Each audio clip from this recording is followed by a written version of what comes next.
ভোগান্তি আর যানজট মাথায় নিয়ে রাজধানী ছাড়ছে মানুষ। গাবতলী বাস স্ট্যান্ডে বেলা বাড়ার সঙ্গে সঙ্গে বাড়তে থাকে যাত্রীর চাপ।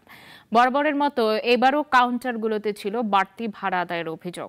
এদিকে টিকিট কেটেও বাসের জন্য দীর্ঘ সময় অপেক্ষা করতে দেখা গেছে ময়মনসিংহ রুটের যাত্রীদের। ফজলে রাব্বির প্রতিবেদন।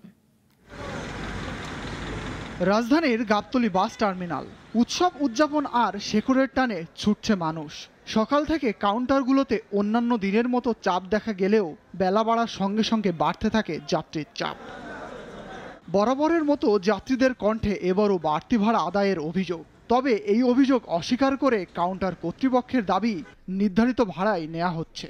1000 টাকা 1100 1200 যাই লেগে এখন যেতে হবে, পৌঁছাই দিতে হবে দেশের বাড়ি। টিকিটের ভাড়া যে কিনে 600 টাকা, সে কিনে 1100 টাকা ভাড়া চাচ্ছে, তো আমরা কিভাবে দেবো?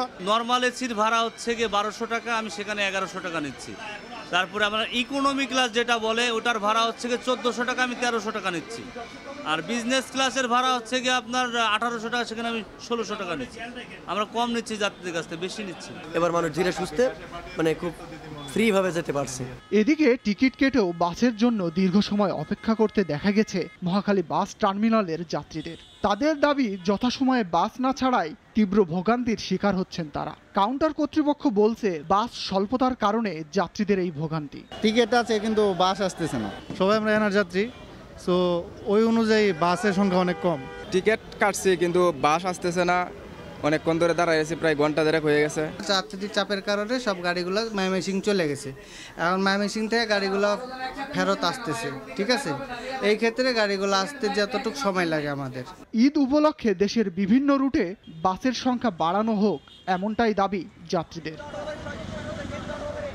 ফজলে রাব্বি, নাগরিক, ঢাকা।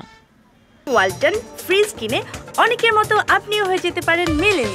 সেরা পণ্যের সেরা অফার।